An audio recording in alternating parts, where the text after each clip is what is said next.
Hola, ¿cómo están? Bueno, nos encontramos en Diálogos. Estoy junto a Matías Suárez con Alejandro Katz, un editor, escritor y docente universitario. ¿Cómo estás, Alejandro? ¿Qué tal, Facundo, Matías? Buenas tardes. Buenas tardes, Alejandro.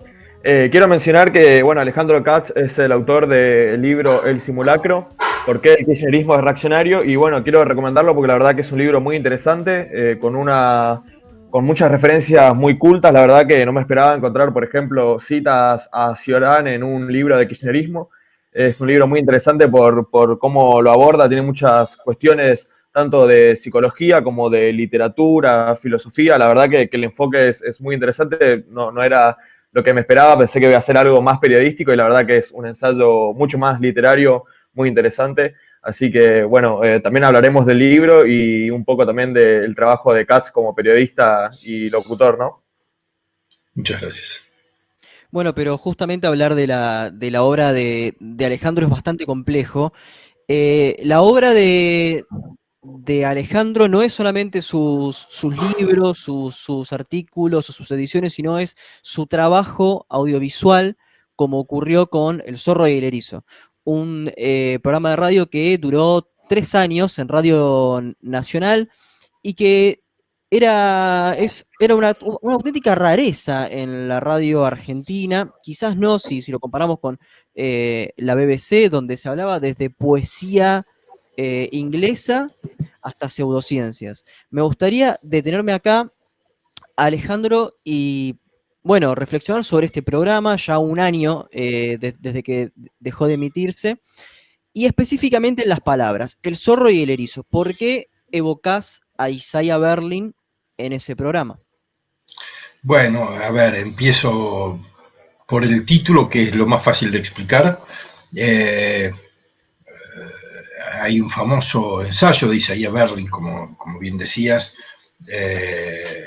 cuyo título está tomado de unos versos de un poeta griego, eh, y Berlin utiliza aquellos versos según los cuales el zorro sabe muchas cosas y el erizo sabe solo una grande, para discernir entre dos tipos de intelectuales, justamente el especializado, el especialista, el que crea sistemas, digamos, ¿no? El que crea un sistema en el que hay una explicación para todo, que es el erizo, y el que no crea sistemas, sino que se posiciona, se coloca ante cada situación problemática y la piensa de un modo, yo diría, no serían las palabras de un caso, pero diría inmanente. ¿Qué es lo que hay ahí que yo estoy mirando? Y no de qué modo eso que está ahí que yo estoy mirando es parte del sistema que yo estoy construyendo. Jugando un poco con esto, nosotros dijimos, vamos a tener cada noche en el estudio, era un programa que se emitía de lunes a viernes, a las 21 horas, vamos a tener cada noche en el estudio a alguien que sabe mucho de algo y nosotros vamos a andar un poco a los saltos sin saber nada de muchas cosas. Digo nosotros porque es un programa que hicimos durante un año con Mariano Schuster y Pablo Stefanoni y otros 2 años Mariano Schuster y yo solamente. Entonces nosotros éramos un poco los zorros que andaban indagando los sistemas que postulan los erizos, los especialistas, los invitados que venían a hablar cada uno de ellos de un área de conocimiento, de un área del saber, de una tradición intelectual o literaria, etc. No me Es un gustaría... poco la historia Sí. del nombre. Ahora, ¿cuál era el propósito del programa? No muy diferente de lo que su nombre encerraba. Yo, uno escribe su biografía cuando va llegando a determinada edad, le va encontrando sentido a las cosas que ha hecho. Uno, digo, algunos lo hacemos, yo lo hice. Quizás es un poco autocomplaciente encontrar un sentido y encontrar una cierta racionalidad o un hilo dorado que articula diferentes actividades, pero yo he sido un editor profesional, sigo siendo un editor profesional durante más de 30 años, durante casi 35 años. Y de algún modo ese programa de radio no era muy diferente de la actitud que tuve como editor, de las búsquedas que hice como editor de ciencias sociales, de ciencias humanas, de ciencia, es decir, tratar de articular el conocimiento que surge del laboratorio, del aula, en discursos que produzcan un efecto en la vida ciudadana, diría. Poner en comunicación los mundos del saber y los mundos de la ciudadanía. Ese ha sido de algún modo mi propósito como editor y ha sido un poco el propósito del programa. Invitar a aquellos que dedican sus vidas al conocimiento, a la investigación, a abrir horizontes, a poner en cuestión ideas recibidas y compartir esos conocimientos y experiencias con un público amplio y no especializado. Doy por asumido que te estás, valga la redundancia, asumiendo como un erizo.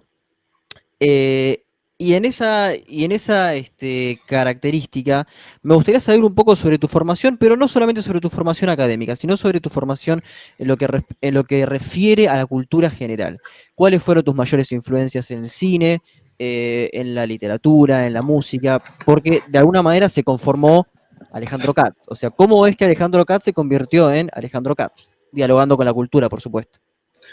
Bueno, es muy difícil distinguir entre lo que es Alejandro Katz y lo que fueron las circunstancias de Alejandro Katz.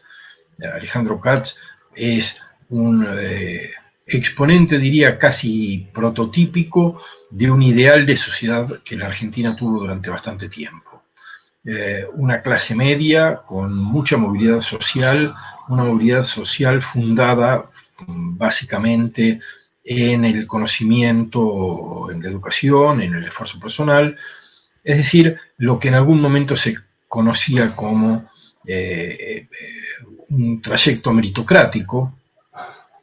Yo pongo muy en crisis la idea de mérito asociada con los resultados hoy en día, y podemos luego hablar de eso si ustedes quieren, pero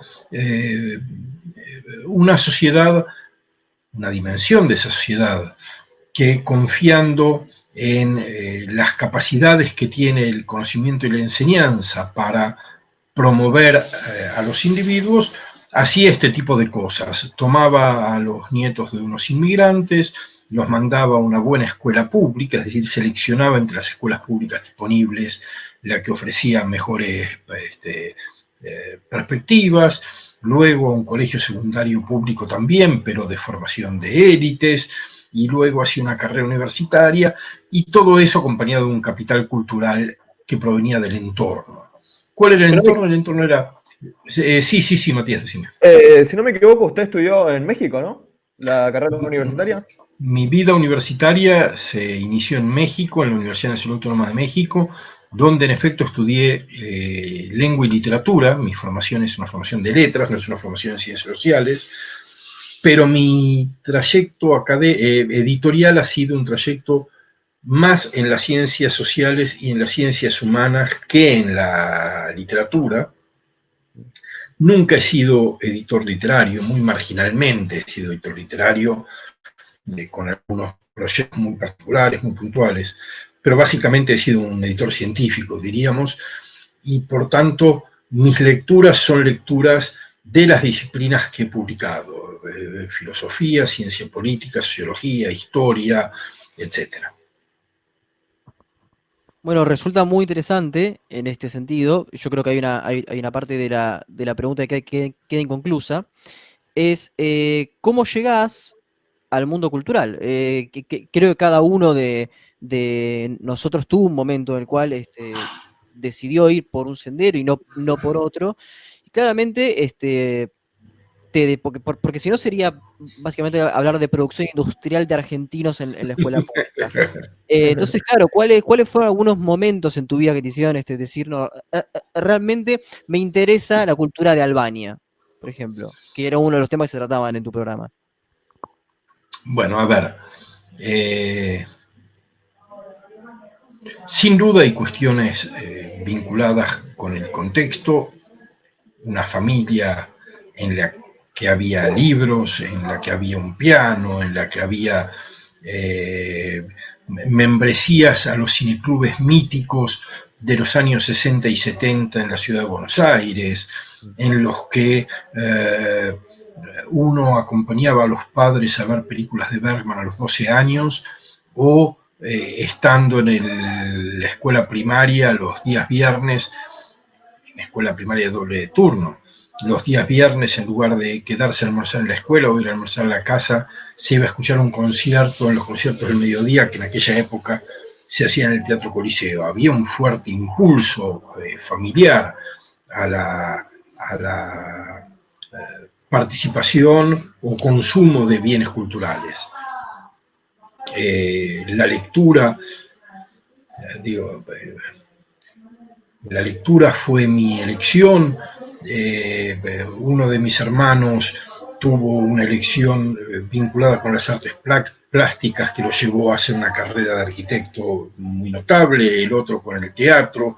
Quiero decir, había una inoculación de vida cultural en sangre. Después de eso hay coyunturas personales, coyunturas históricas, coyunturas políticas que van definiendo los caminos, y hay una estructura de personalidad que también contribuye a hacer las cosas de un modo u otro. Es imposible mencionar las fuentes infinitas y diversas en las que se conforma una personalidad o se construye una biografía, pero yo diría, ¿por qué estaba Albania en un programa de radio como estaba los primeros insectos con fluorescencia identificados en las orillas del Paraná? Bueno, creo que hay dos componentes de la personalidad, de mi personalidad, que han sido muy marcantes de mis decisiones, que son la curiosidad y el escepticismo. ¿Por qué uno tiene esos rasgos? Soy incapaz de decirlo. Pero ¿de qué modo esos rasgos han influido en mi vida? Tengo evidencias muy concretas. El escepticismo, diría, como una forma de poner en duda lo que los sentidos presentan como evidente, y eso luego se traduce a poner en duda lo que ciertos discursos presentan como evidente, etcétera, etcétera, etcétera. Y la curiosidad, que es quería encontrar otra palabra, pero no la encuentro, voy a usar la que tengo, que no es la que más me gusta, pero la curiosidad, que es un motor muy poderoso, es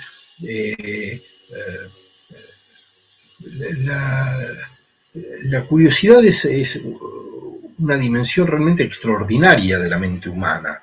El deseo de conocer lo desconocido, o incluso el deseo de imaginar que hay cosas que no van a poder ser conocidas, pero que sería interesante conocer. La diversidad del mundo natural, del mundo intelectual, del mundo de la creación, es tan extraordinaria que si yo tengo una sola razón por la que lamentar la finitud de la vida, es porque la finitud de la vida es el límite a lo que uno puede conocer. Y no digo que eso me ponga en un camino de sabiduría, ni mucho menos. Me pone en un camino muy rudimentario, quiero decir. Muy rudimentario quiere decir simplemente saber qué es lo que uno no conoce y podría ser maravilloso haber conocido. ¿Cuántos pintores no va a haber descubierto? ¿Cuántos músicos no va a haber escuchado? ¿Cuántos paisajes no va a haber visto?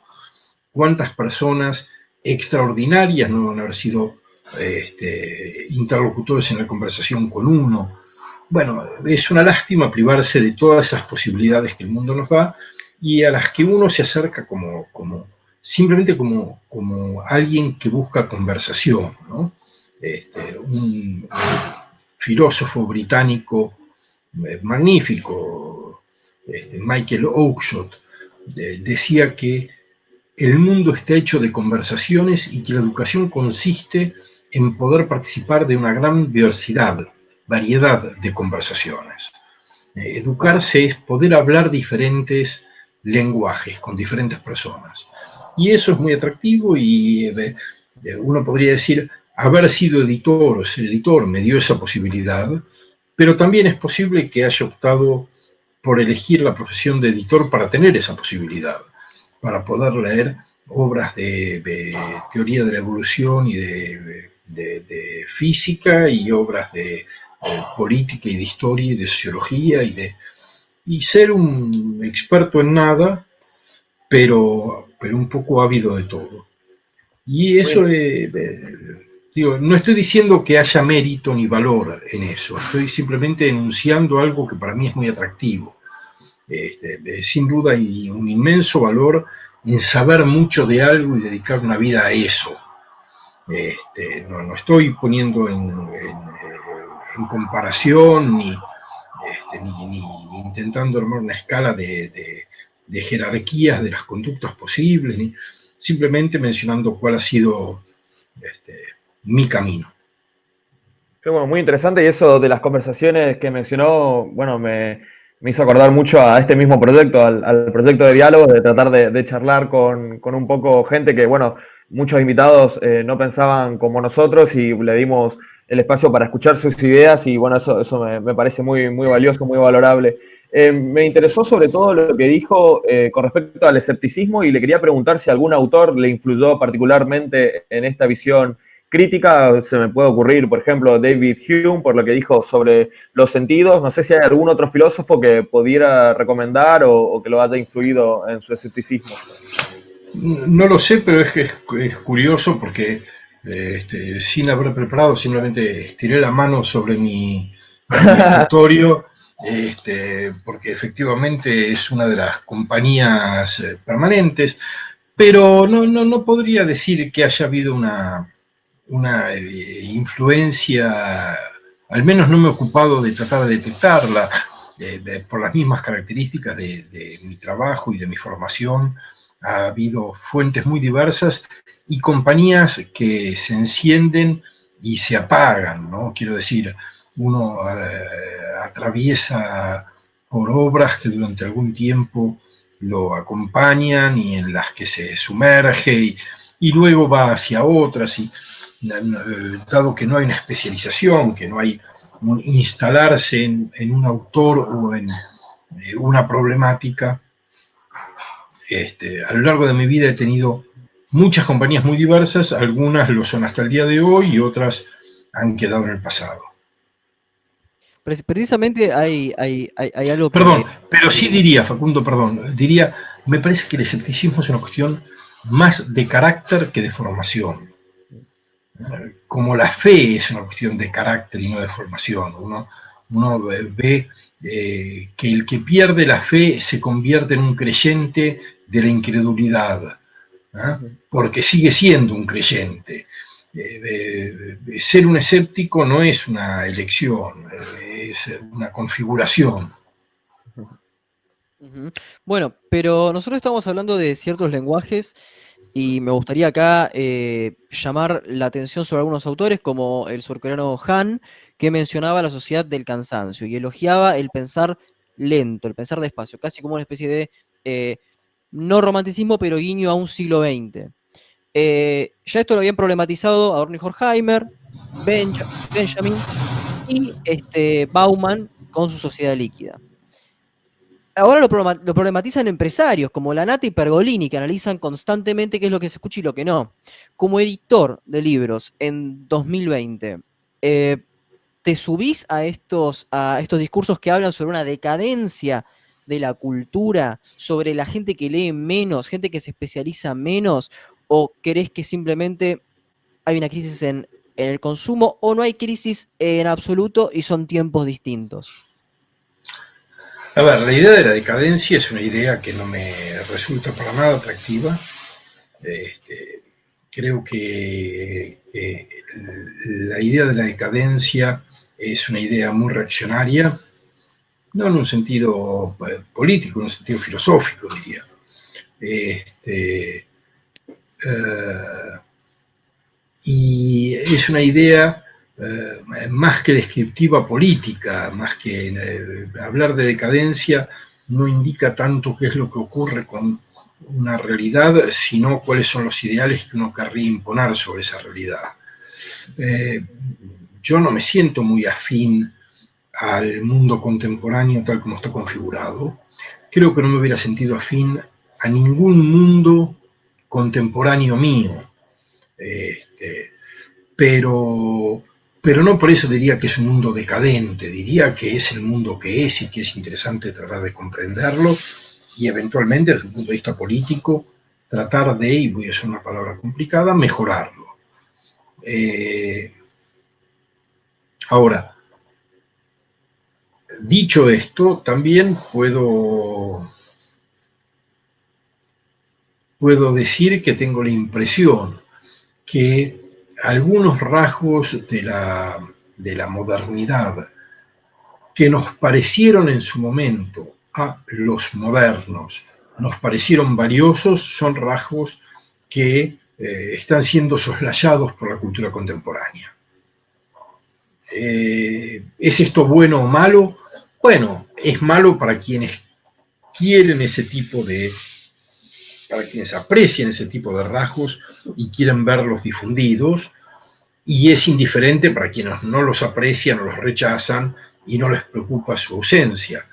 ¿En qué pienso? Pienso, por ejemplo, en la relación con la lectura canónica. Bueno, yo creo que era interesante compartir un canon. Hay una conferencia extraordinaria que dio Carlos Monsiváis al recibir el premio de la Feria de Guadalajara, cuyo título es Las alusiones perdidas. Está publicada como libro en una edición de Anagrama. Las alusiones perdidas, es decir, el abandono del canon lo que provoca es que no podamos compartir referencias con nuestros contemporáneos. Bueno, eso yo creo que le hace perder volumen, profundidad a nuestra cultura, achata nuestros diálogos. Hay cosas que ya no son supuestos, ya no son compartidas. Pero no lo digo nostálgicamente, me parece que aquello respondía a un ideal que indudablemente tenía infinita cantidad de complicaciones, quiero decir, producía infinita cantidad de cosas que no eran tampoco deseables. Pero no me parece terrible, quiero decir, me parece grave que la gente no comprenda un texto sencillo. No me parece grave que no lea a Proust. Me parece que es una lástima que no lean a Proust, pero no me parece grave. De todos modos, la perspectiva esta es una perspectiva elitista y siempre ha sido una perspectiva elitista, aun si en algunos momentos ciertas élites creyeron que podían convertirse en algo parecido a las masas. ¿Compartís entonces cómo se consume cine hoy a través de Netflix? No podemos obviarlo, más allá de que algunas personas bajen las películas o vayan al cine, la mayoría del tipo de consumo cultural es por Netflix, se escucha música por Spotify, ya no existe el ritual del álbum. Es raro que una persona se siente a leer un texto complicado. ¿Cómo percibís esto en la contemporaneidad? ¿Es un problema argentino? Porque la comprensión de un texto, me remito a las pruebas Aprender 2017, es un problema argentino, pero ¿crees que es un problema local o también se puede extrapolar a nivel mundial? No, creo que no somos tan capaces como para imponer criterios que estén por fuera de los criterios generales que ordenan el mundo contemporáneo. Creo que las dificultades de nuestra sociedad argentina son parte de las características, de los rasgos de una sociedad que nos excede ampliamente. La venta de las primeras ediciones de Ciencias Sociales y Ciencias Humanas en Francia actualmente tiene en cantidad de ejemplares por título la misma dimensión que tenía a principios del siglo XX. Una novedad de Ciencias Sociales Humanas puede vender 300 o 400 ejemplares.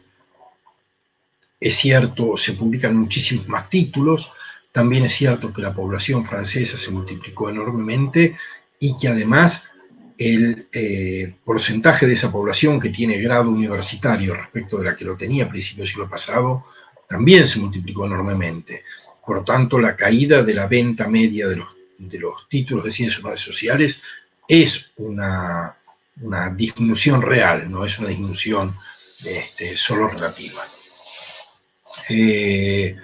¿Me parece eso grave?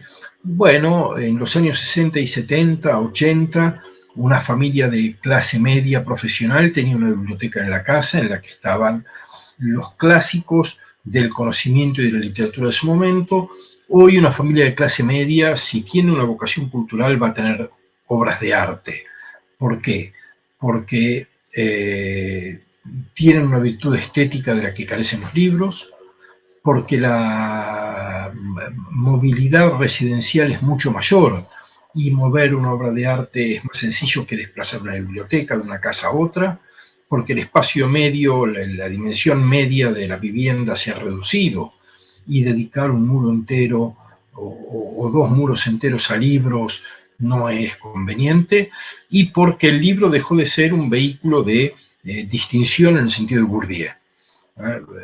Hoy tener un libro es una distinción entre grupos marginales, o porque son muy sofisticados o porque son muy lúmpenes, pero no porque exprese eso una serie de valores o virtudes de la sociabilidad, de la cultura, etc. Esto ocurre. Aquellas familias que tenían esas bibliotecas personales, ¿leían los libros que tenían? Algunos sí y otros no. No tenerlos implica una disminución de la tasa de lectura en esa familia, seguramente sí. ¿Es eso grave? Bueno, eso es grave para quienes se pierden la posibilidad de leer esos libros, eso es grave para los editores que dejan de venderlos y para los autores cuyas regalías disminuyen. ¿Es grave para la sociedad? No lo sé, no creo que sea grave para la sociedad. Me parece que medir una sociedad en función de lo que no hace o de lo que dejó de hacer respecto de lo que hacía no es una buena medida. Y creo además que tampoco hay que fetichizar la cultura o la alta cultura, ¿no? Quiero decir, la sociedad más letrada de principios del siglo XX, la sociedad más dinámica en términos de producción artística, de creación literaria, etcétera, fue la que produjo la peor catástrofe de la humanidad conocida, la sociedad alemana, con una Berlín que era ebullición de arte y de cultura y de literatura y de política, produjo el Holocausto. Entonces no hay ninguna correlación entre cultura y virtud. No hay ninguna correlación entre lectura y virtud. No hay ninguna correlación entre lectura y desempeño personal. Es decir, que ni desde el punto de vista colectivo ni desde el punto de vista individual podemos establecer alguna medida objetiva por la cual la alta cultura, para hablar siempre en términos muy rápidos, es una virtud. Yo creo que es una posibilidad y quienes no acceden a ella pierden esa oportunidad. Hay quienes no acceden porque han carecido de los recursos simbólicos y materiales para hacerlo. Y hay quienes no acceden porque teniendo esos recursos carecen del interés. Los primeros me preocupan, los segundos, esa es una decisión. Claro, una cosa que por ahí me gustaría mencionar, usted nombró la fetichización de la cultura y también hay una especie de fetiche con el hecho de tener libros o de leer libros que por ahí no está tan claro a qué tipo de libros nos referimos, ¿no? Porque uno probablemente teniendo libros como, no sé, libros de teorías de conspiración antisemita o teniendo, ¿no?, libros de El Secreto, por ejemplo, de esto que se le dice malamente metafísica, que en realidad son una especie de libros de esoterismo pop, es probablemente peor para la cultura de la persona que no tener ninguno o tener menor cantidad de libros, pero tener libros de buena calidad, ¿no? Está por ahí la idea de que leer en sí está bien y sin enfocarse en qué uno está leyendo. Podría estar leyendo algo que lo deje peor culturalmente de lo que estaba antes, ¿no? Sí, yo tampoco no apostaría ni a los efectos benéficos ni a los efectos negativos. Nadie se convierte en un asesino serial por haber leído determinados libros, ni nadie se convierte en virtuoso por haber leído otros. Yo creo que los problemas morales y los problemas éticos, las decisiones individuales y las acciones colectivas no tienen tanto que ver con la lectura como con una mezcla muy amplia de condicionantes, de experiencias, de situaciones formativas, de estructuras mentales, de marcos sociales, etc. Ahora sí, es cierto, hay mucha gente que consume cultura de muy baja calidad y mucha gente que consume cultura que es muy cuestionable desde el punto de vista de los valores que transmite o de las creencias que produce. Pero me parece que, quiero decir, yo puedo reivindicar más fácil algo que cuestionar lo otro. No, me siento con menos derecho a objetar lo que alguien lee que a lamentar que no lea otras cosas que me parecen más interesantes. Claro. Sí, precisamente estamos hablando de cambios estructurales. Si hablamos de políticas culturales, tenemos que hacer mención efectivamente a un cambio radical que se ve en la Argentina a partir del kirchnerismo. Me sumerjo directamente en tu libro, El simulacro, por qué el kirchnerismo es reaccionario, y me gustaría acá hacer una evaluación de las políticas culturales del kirchnerismo. Es un tema bastante complejo, ¿por qué? Porque del 2003 al 2008 vemos un kirchnerismo y después de la pelea con el campo vemos otro. Fútbol para Todos es posterior a la pelea con el campo, lo mismo Paca Paca, cierta reivindicación del chavismo más duro es después de esto. Quiero decir, parece haber dos kirchnerismos y parece haber una cultura que es una mezcla de los 70 con algo más, bastante vago. Me gustaría saber cuál es tu evaluación, Alejandro, de la política cultural del kirchnerismo y si considerás efectivamente que hubo una división, una periodización en la cultura de esta administración. A ver, yo no soy un estudioso del kirchnerismo para identificar claramente sus distintos momentos, sus distintas etapas, etc. Creo que mi respuesta rápida sería: hubo un solo kirchnerismo con diferentes tonos de voz. No solamente tonos de voz entre Néstor Kirchner y Cristina Fernández y etcétera, tonos de voz de cada uno de ellos en diferentes momentos y una inflexión, diría, cada vez más tensa a medida que transcurría el tiempo. Es decir, a medida que el poder iba en aumento, iba concentrándose, iba verticalizándose, etc. No olvidemos que Néstor Kirchner llega al gobierno con el 22% de los votos en las elecciones y tiene que construir una legitimidad en el ejercicio del poder de la que carece en el origen. En el origen Kirchner asume legalmente, pero con una legitimidad muy frágil. Claramente él fue el resultado del rechazo a las alternativas o de la falta de alternativas, una combinación de ambas cosas, pero no fue un líder elegido por sus cualidades, ni por sus atributos, ni por sus promesas, ni por el conocimiento que había sobre él, que era básicamente un gran desconocido. Por tanto, pienso que más que dos kirchnerismos hubo una evolución de un mismo kirchnerismo a partir de algunos componentes que estuvieron siempre presentes. La confusión de partido, Estado y gobierno, la propensión al cesarismo, la falta de apreciación de los controles institucionales y, por supuesto, un rasgo que ya venía de la gestión de Kirchner en Santa Cruz, que es el rasgo, diría, que convierte al grupo que controla el poder a fin del periodo en un grupo cleptocrático. Ahora bien, respecto de la cultura, yo diría, yo creo que la acción cultural del kirchnerismo fue nula. Creo que la acción política a través de herramientas culturales educativas, la acción ideológica, fue más significativa. No creo que haya habido un dispositivo cultural importante, creo que hubo un dispositivo ideológico importante con diversas herramientas.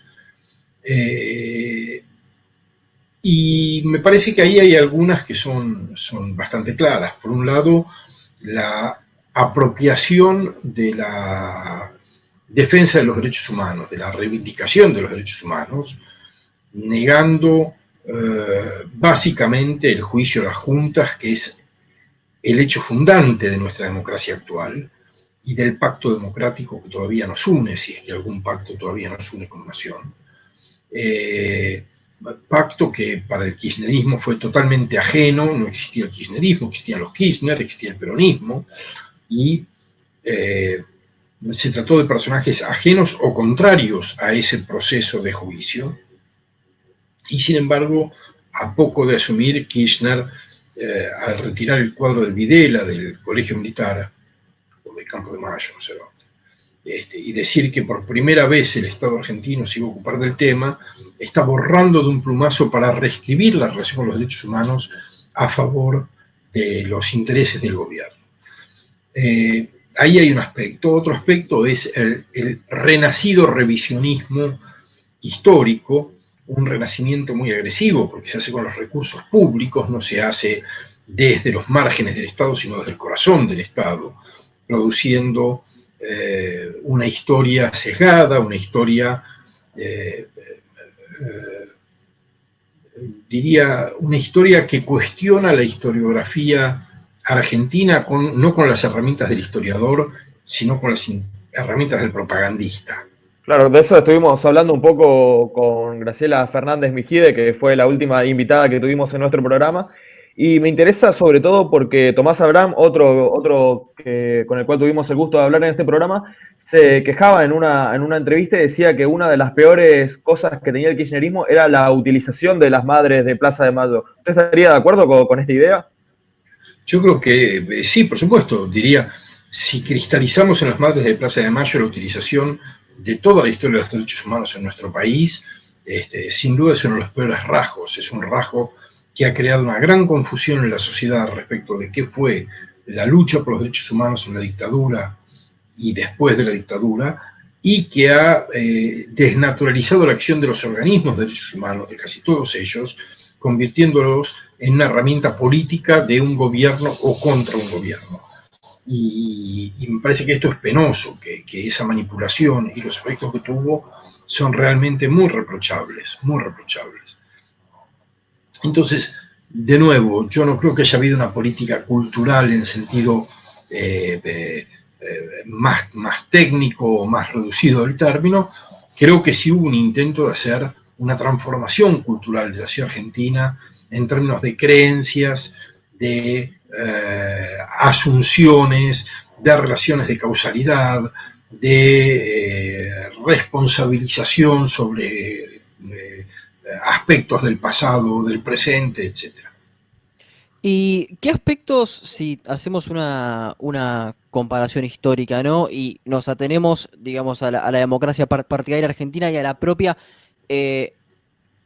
autoconcepción que tienen para ellos mismos los miembros de los partidos?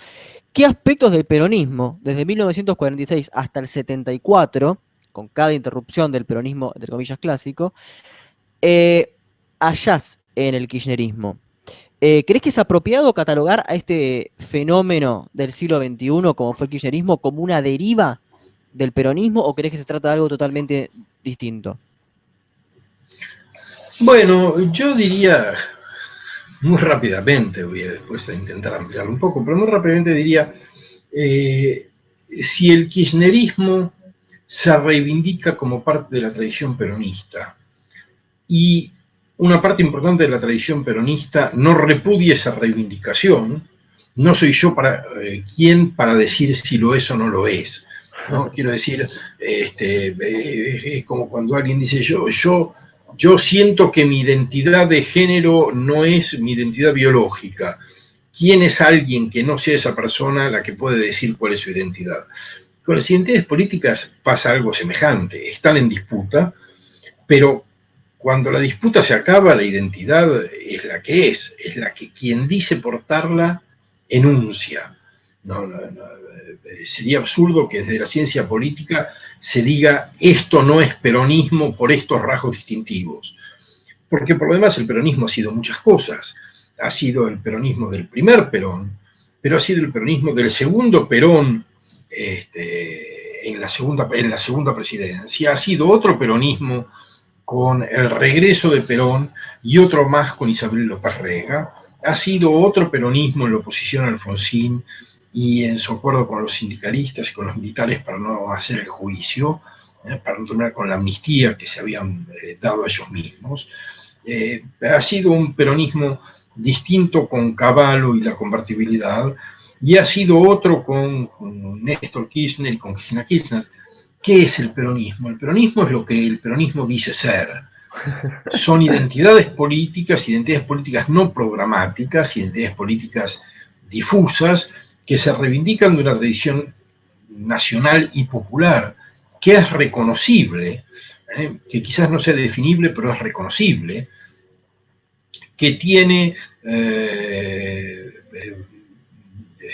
una apropiación, y no lo digo en un mal sentido, de símbolos y figuras y tradiciones de un pasado en el que los sectores peronistas se identifican, y que tiene una visión del Estado y de la sociedad que en general uno podría también reconocer con cierta claridad.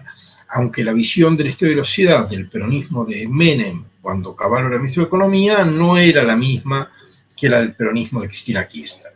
Ahora, yo no creo que esas variaciones, variaciones sobre el tema peronista hagan que unos sean más peronistas que otros.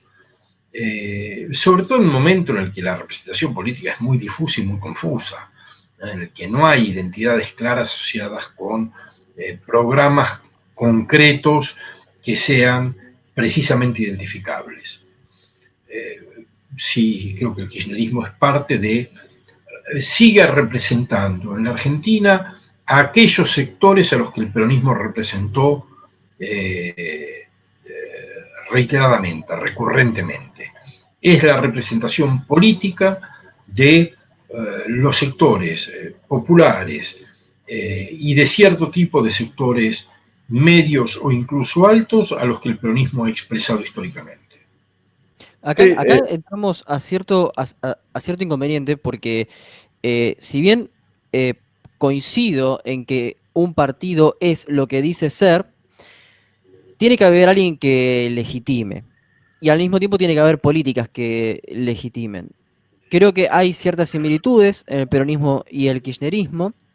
Me refiero al peronismo histórico, es decir, a la relación con los sindicatos, a la política económica, a las relaciones internacionales inclusive, pero sería muy irrisorio que Cambiemos se planteara a sí mismo, por ejemplo, como peronista, más allá de tener a Pichetto como uno de los líderes ahora.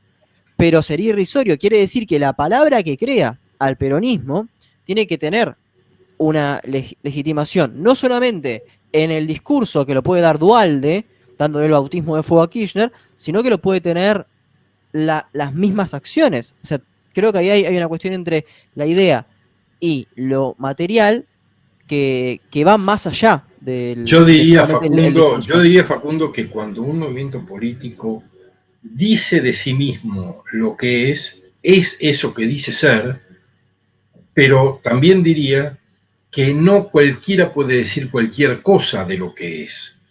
Es decir, Cambiemos no podría decir que es peronismo y por eso es el peronismo. Hay condiciones previas para que se pueda decir algo de uno mismo y eso que se dice tenga un grado de verosimilitud suficiente como para que los demás acepten que lo que uno dice de sí mismo es lo que uno es. En ese sentido, creo que lo que uno puede hacer más que definir categorías es tener una mirada, externa, una mirada distanciada y tratar de reconocer, tratar de ver si la sociedad en la cual alguien dice ser algo reconoce aquello que el que enuncia lo enunciado dice ser.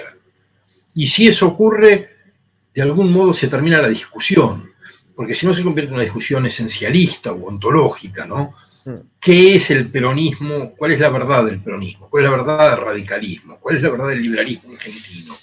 Yo creo que no hay una verdad, creo que son construcciones que están permanentemente en mutación y la legitimidad proviene de la legitimidad, no proviene de su acuerdo con la verdad.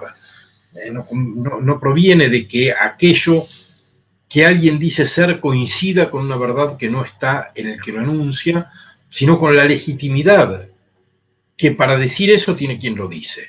Y me parece que el kirchnerismo ha ganado la legitimidad necesaria para reivindicarse parte o continuación del peronismo en versiones anteriores de ese movimiento, recuperando algunas y rechazando otras. El kirchnerismo rechaza el peronismo de Menem, rechaza el peronismo de Cavallo, aunque los Kirchner mismos fueron muy amigos de ese proceso, pero desde el poder rechazan toda afinidad.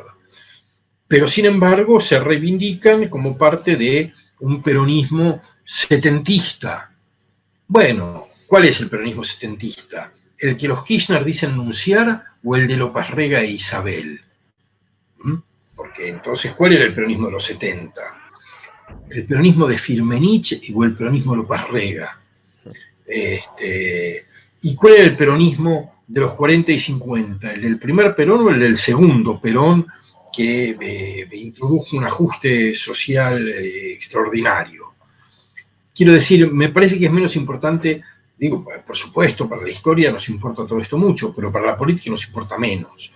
El kirchnerismo consiguió ocupar el espacio político del peronismo sin romper con las tradiciones peronistas. Cambiemos intentó ocupar una parte del espacio político del peronismo rompiendo con las tradiciones peronistas. Y así fue como ganó la provincia de Buenos Aires.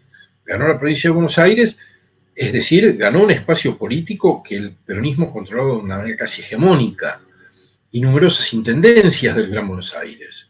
Es decir, fue a buscar ese electorado, pero sin decir que asumía en algunos casos lo hizo con prácticas bastante vinculadas con las tradiciones peronistas, pero sin ir a buscar el espacio simbólico del peronismo.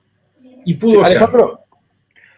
Alejandro, ya que el peronismo es tan complejo y tiene tantos periodos, me gustaría hacerte una pregunta focalizada más bien en el peronismo llamado clásico, se puede decir del 46 o del 45 hasta el 55.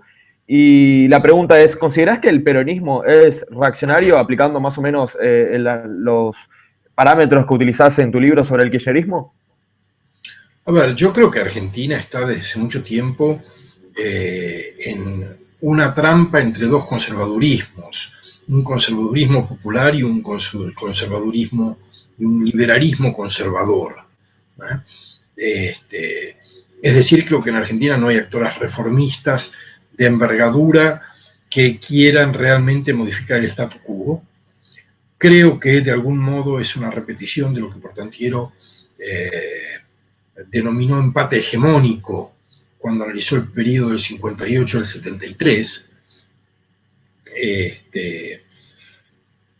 y que se traduce en lo que Garchionoff y Arrapetti en dos artículos, uno de hace varios años y otro muy reciente, denominan la puja distributiva.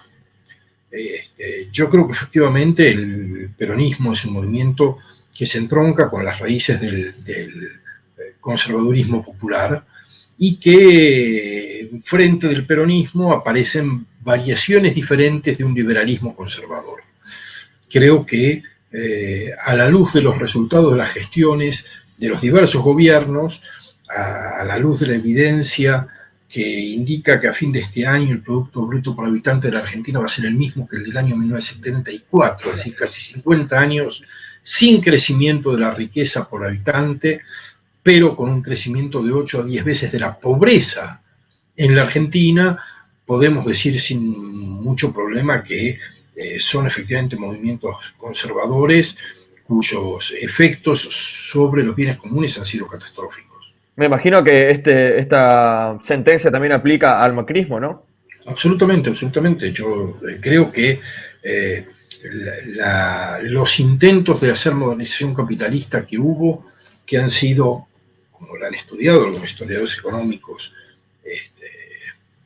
importantes, el intento de Martínez de Oz, el intento de Cavallo y el intento de Macri, han sido intentos fallidos porque han desatendido en el proceso modernizador las otras dos esferas de la modernización, que son la modernización política, es decir, la que tiene que ver con la construcción de ciudadanía, y la producción de pobreza es una desciudadanización en términos de Guillermo O'Donnell, y no puede haber modernidad sin ciudadanía, y la desmodernización de la sociabilidad, de las formas de la sociabilidad, que básicamente se traducen en la pérdida de la movilidad social en Argentina. La modernización en el occidente contemporáneo afecta a las tres esferas: a la económica, a la de la sociabilidad y a la de la política. Pretender una modernización en una sola de esas esferas es insensato y provoca consecuencias graves. Y creo que los intentos de modernización capitalista han producido desciudadanización y afectado las formas modernas de la sociabilidad. Si uno piensa la modernidad no en términos de lo que la modernidad es, sino en sus diferencias respecto a las sociedades tradicionales, lo que ve es que en las sociedades tradicionales origen es destino. Uno nace en la aldea, hace el trabajo de la familia, mantiene las costumbres gastronómicas, las creencias religiosas y eventualmente, si las hay, las elecciones políticas heredadas, y muere a pocos metros de distancia del lugar en el que nació. A pocos metros de distancia física, a pocos metros de distancia cultural, a pocos metros de distancia social. La modernidad quiebra ese vínculo entre origen y destino, pero para quebrar ese vínculo es imprescindible que los ciudadanos y las ciudadanas tengan las herramientas simbólicas y materiales para ser autónomos y poder hacer formas de vida que no tienen que ver con su origen, sino con su proyecto de vida, con su proyecto personal de vida. Claro. Eso es la modernización de la forma de sociabilidad.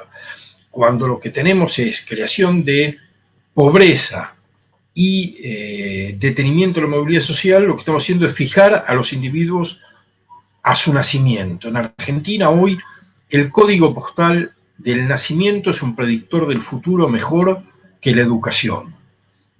Nadie cambia su condición material ni simbólica por la educación, sino por el código postal en el cual nació. El código postal define el destino. Sí, bueno, me gustaría charlar un poco cómo pensar una Argentina progresista. No sé si estarás de acuerdo conmigo, Alejandro, pero yo tengo la idea de progresismo, de lo que sería una socialdemocracia de izquierda, como lo que pudo haber sido en Inglaterra el Partido Laborista, o un socialismo clásico, moderno, cientificista, como pudo haber sido los movimientos socialistas más vinculados, por ejemplo, en Argentina, a Juan B. Justo, o a ese socialismo cientificista, moderno, que no era por ahí tan... no queda otra palabra que decir retrógrado, como pueden ser los socialismos o las izquierdas mayoritariamente actuales. ¿Se puede pensar un progresismo acá en Argentina? ¿Hay un futuro de una izquierda racionalista o de una socialdemocracia de centro, pero digamos con ideas progresistas, como puede ser, no sé, me imagino, como ejemplos de lo que yo pienso que puede ser progresista, ciertos partidos canadienses, por ejemplo. Hay incluso en el mundo muy pocos ejemplos de lo que sería un progresismo como lo entiendo yo, y imaginar realmente en Argentina me parece muy, muy complicado, incluso parece hasta utópico, a pesar de que, bueno, el progresismo o el reformismo es básicamente la anti-utopía, por decirlo así, dentro de los movimientos de izquierda.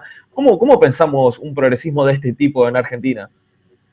Bueno, efectivamente creo que tenés mucha razón, porque, bueno, por muchas causas, pero estilizadamente diría, parte del problema para la creación de un espacio de izquierda democrática es que la reivindicación social en la Argentina ha quedado asociada a los movimientos popular nacionales, radicalismo primero, peronismo después, y la reivindicación liberal a los sectores del neoliberalismo económico.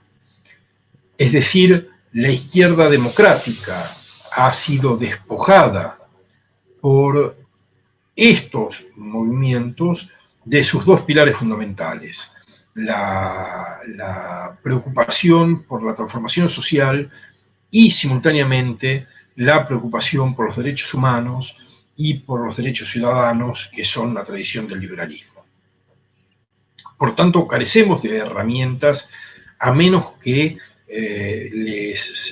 se pueda recuperar esos dos instrumentos que hoy están capturados por lo que hoy son coaliciones muy firmes aparentemente, a mi entender ambas conservadoras. Ambas conservadoras, quiero decir, no son agentes de transformación en ningún caso. Yo también creo que Argentina necesita una opción socialista democrática. Es mi gran preocupación como actor político tratar de contribuir a la creación de ese espacio político, y es una preocupación una y otra vez fracasada y frustrada. Pero no por eso me resigno a pensar que lo que hay es mejor que lo que podríamos tener si supiéramos hacerlo.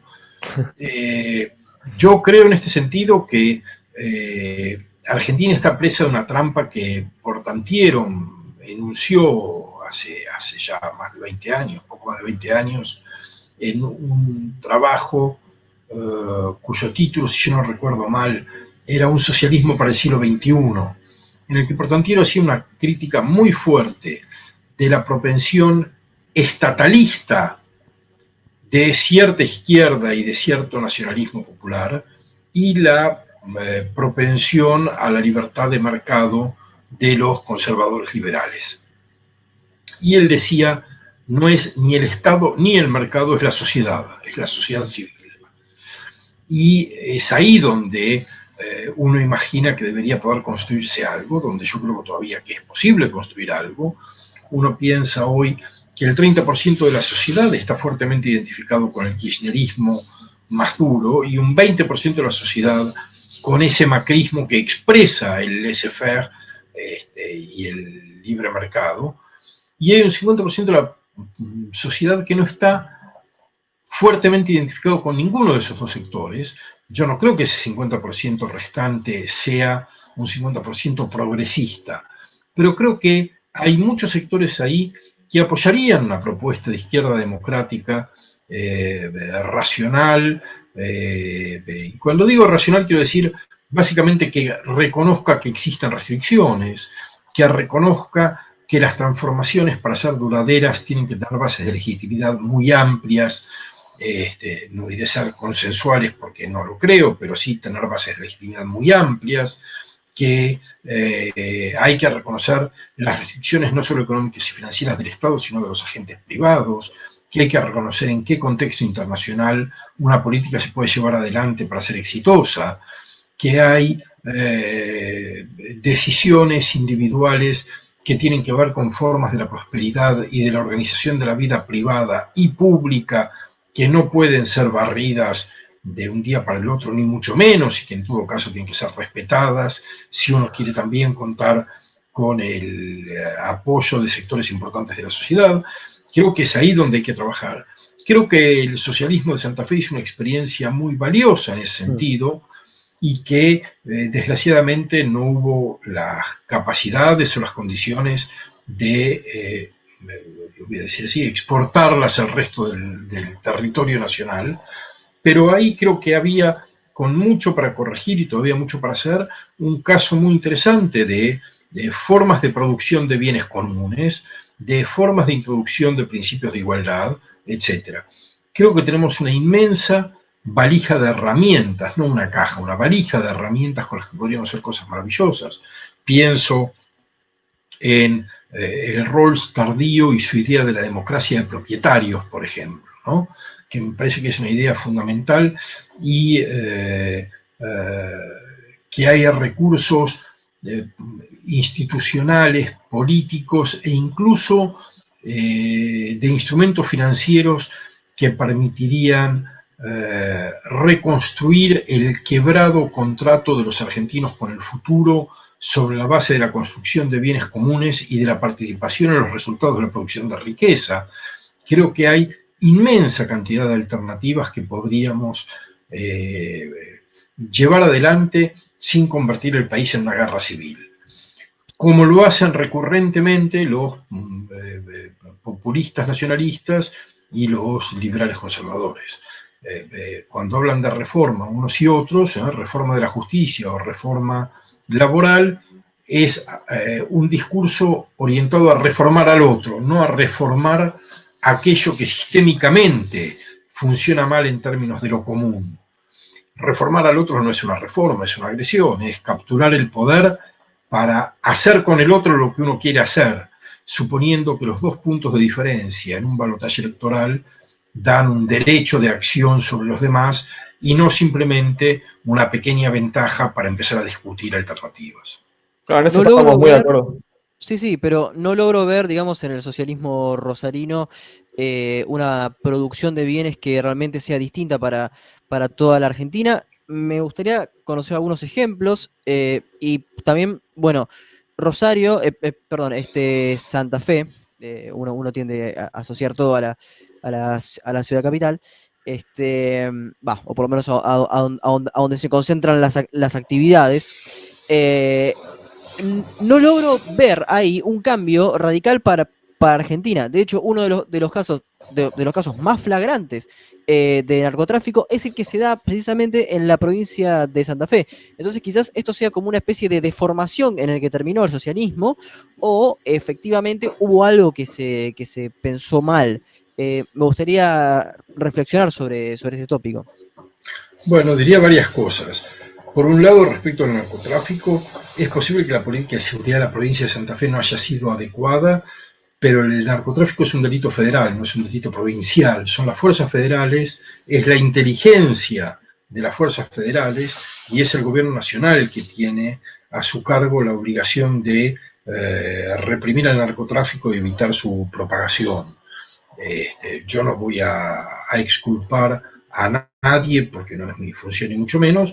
La provincia de Santa Fe es un corredor natural para la circulación de la droga y por tanto es previsible que haya gran cantidad de droga, gran cantidad de traficantes y gran volumen de conflictos. Pero claramente es una responsabilidad del Estado Nacional, es un delito federal. No es responsabilidad de los estados subnacionales ocuparse de los delitos federales. De lo que sí estoy seguro, y esto sí lo afirmo con absoluta convicción, es que puede haber habido ineficiencias, pero no hubo en ningún caso complicidad. Porque asociar el narcotráfico santafesino con los gobiernos socialistas supone o sugiere un tipo de complicidad que en ningún caso hubo ni nadie puede con honestidad intentar probar. Respecto de qué es lo que hizo el socialismo santafesino, que puede ser útil para la Argentina, bueno, a ver, la política sanitaria del socialismo santafesino es sin duda un modelo a imitar. Es un modelo a imitar a nivel nacional. La política de proximidad de la atención primaria, la política vinculada con los sectores vulnerables en términos sanitarios. Las políticas culturales también. Digo, la política sanitaria en primer término, incluida la producción de medicamentos por parte de laboratorios públicos, y puedo dar ejemplos. Yo, sin saber que teníamos esta discusión, en este asunto en particular, no me puse a actualizar las cifras, pero tasas de mortalidad infantil, de mortalidad materna, etcétera, son de las más bajas del país. No solo eso, Santa Fe es la primera provincia que resolvió el problema de las muertes por abortos practicados ilegalmente. No hay en Santa Fe casos de muertes por abortos practicados ilegalmente, no porque se haya legalizado el aborto, sino porque ha habido una política sanitaria de proximidad extraordinariamente eficiente. La política judicial de Santa Fe es un modelo de diseño de poder judicial provincial. La política productiva y de integración territorial, la política cultural, liderada primero en la ciudad de Rosario y después en la provincia de Santa Fe por una persona que venía del peronismo y que ha sido parte de los gobiernos socialistas desde que asumieron la gobernación de la Intendencia de Rosario, que es Chiqui González, que ha hecho un trabajo extraordinario, no solo con los sectores populares, sino también con los sectores urbanos medios, de una creatividad, de una que uno querría verla extendida por todo el territorio. La vinculación del Estado con los sectores productivos. Quiero decir, Santa Fe, no solo por los gobiernos socialistas, Santa Fe porque tiene una tradición de emprendedurismo empresarial, industrial y agropecuario, porque tiene una trama territorial muy particular, porque ha sido un distrito en el que se han hecho cosas que en otros sitios del país no se han hecho. Pero la distancia en la calidad de la gestión de los gobiernos socialistas y de los resultados de esa gestión respecto de la mayor parte de los distritos del país es realmente notable. Los resultados educativos de la provincia están por encima muy por encima del promedio nacional y de los distritos más ricos del país. Quiero decir, así como Mendoza tiene también en muchas áreas resultados de gestión muy particulares que le dan un rostro muy específico a la provincia, Santa Fe sin duda los tiene, y en buena medida en la dimensión social de esos resultados se debe a las decisiones políticas, primero en Rosario y después a nivel provincial de los gobiernos socialistas. Creo que han hecho realmente una gran obra. Sí, para ir cerrando ya, Alejandro, hablamos un poco de la gestión cultural y se me vino, bueno, a la cabeza lo que fue la gestión cultural del kirchnerismo, pero específicamente en un punto. En tu libro hablas sobre mesianismo y milenarismo y me interesó mucho porque justamente uno de los intelectuales más reconocidos del kirchnerismo es Ricardo Foster, a quien invitamos también en este programa, que es un gran seguidor de Walter Benjamin, y sabemos que este también, me refiero a Benjamin, contaba con ideas mesiánicas, y bueno, probablemente Ricardo Foster también, incluso yo llegué a interpretar que quizás Foster veía en Néstor una especie de mesías a lo Benjamin. ¿Cómo evaluarías a Ricardo Foster y cómo lo relacionarías sus ideas al kirchnerismo y particularmente qué opinión tenés de los intelectuales de Carta Abierta, que eran los intelectuales oficiales del kirchnerismo? Bueno, preferiría, si no les molesta, no personificar mis comentarios sobre Ricardo ni sobre nadie en particular, para no convertir esto para que no haya interpretaciones incorrectas acerca de un deseo de agredir o de denostar o de... tengo opiniones sobre Foster, no son muy elevadas, pero no sé si es cuestión de hacerlas públicas. Me pareció lamentable esa Secretaría de Pensamiento Nacional que él dirigió. La idea misma de un pensamiento nacional me parece una idea que denota una concepción de la vida pública que yo repudio, francamente. Pero dejando eso de lado, yo me centraría un poco más en los intelectuales de Carta Abierta. Y voy a decir algo que no es muy sofisticado, pero que es bastante claro. Yo creo que el trabajo intelectual exige la sospecha respecto del poder. El intelectual tiene que mirar el poder con desconfianza, no tiene que mirarlo con entusiasmo. La crítica del poder es connatural al trabajo intelectual, mucho más si uno se reivindica de una tradición progresista, es decir, de una tradición que sabe que el poder es básicamente poder de dominación, no poder de producción de lo bueno. El poder es algo que debe ser regulado, limitado, combatido, algo que es necesario para el funcionamiento de la sociedad, es evidente, uno no es tonto, no hace falta ser jovesiano para entender lo que sería la sociedad sin el control de la violencia por parte del Estado. Pero aceptadas esas premisas, de lo que se trata es de recortarlo lo más posible, de distribuirlo lo más posible. Lo único que debe ser distribuido en la sociedad no es la riqueza, es el poder, son los bienes simbólicos. Hay una gran cantidad de cosas a distribuir y el poder es una de ellas en primerísimo término. Entonces, yo creo que intelectuales que producen un discurso para el poder son intelectuales defectuosos, moralmente, intelectualmente defectuosos.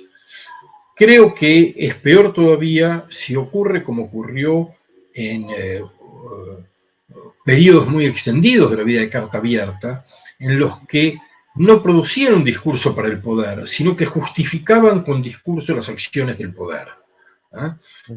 Yo hablé 2 veces de Portantiero, esta es la tercera.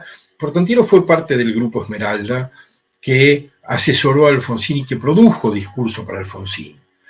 Pero el Grupo Esmeralda, que fue el que elaboró el discurso de Parque Norte, no estaba para justificar las malas decisiones de Alfonsín, y cuando no compartían una decisión, o lo hacían público o directamente se apartaron de la producción de ideas para la acción de gobierno.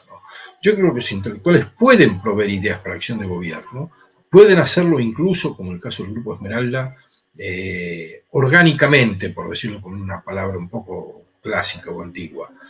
Pero lo que no pueden es perder su espíritu crítico, tolerar cualquier cosa y mucho menos ser los que absuelven al poder de sus malas decisiones estableciendo coartadas discursivas.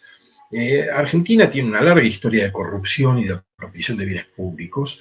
El kirchnerismo no fue el primer grupo político que se dedicó a hacer eso. Bueno, Alejandro, te queremos agradecer por haber estado en este programa. La verdad que fue una charla interesantísima, tocamos varios puntos, fue muy variado. Y me gustaría que en el futuro nos volvamos a encontrar para que nos digas si la gestión de Alberto te pareció también reaccionaria. Ese es un punto que todavía no se puede hablar porque, bueno, es muy pronto todavía para hacer una evaluación justificada. Así que en el futuro espero que volvamos a hablar un poco de ciencia, literatura, cine, arte y que también nos des tu evaluación diagnóstica de lo que fue el albertismo y veremos si en el futuro hay por qué el albertismo es reaccionario, veremos. Muchas gracias de nuevo, fue la verdad muy especial esta charla y bueno, espero que la pase bien en esta cuarentena y que, bueno, pueda seguir con sus tareas y no se le dificulte demasiado con esta situación. Bueno, muchísimas gracias a ustedes, también para mí fue un placer conversar con ustedes. Ojalá el albertismo no sea reaccionario, pero nos tomaremos algún tiempo para saberlo y los felicito por la iniciativa que están teniendo y que han podido sostener a pesar de las dificultades con las que estamos, incluida la caída de la conexión de internet con la que yo estaba hablando con ustedes. Bueno, no hay ningún problema. En el futuro nos vamos a encontrar, espero que con un café de por medio. Buenísimo. Bueno, Alejandro, ¿podrías recomendarnos alguna canción que te identifique justamente para cerrar este formato de diálogos tan atípico que sea como una especie de podcast, como era El Zorro y el Erizo, después en los famosos Nacional Podcast, que recomiendo? Si pudieras recomendar alguna canción que te identifique para ir cerrando.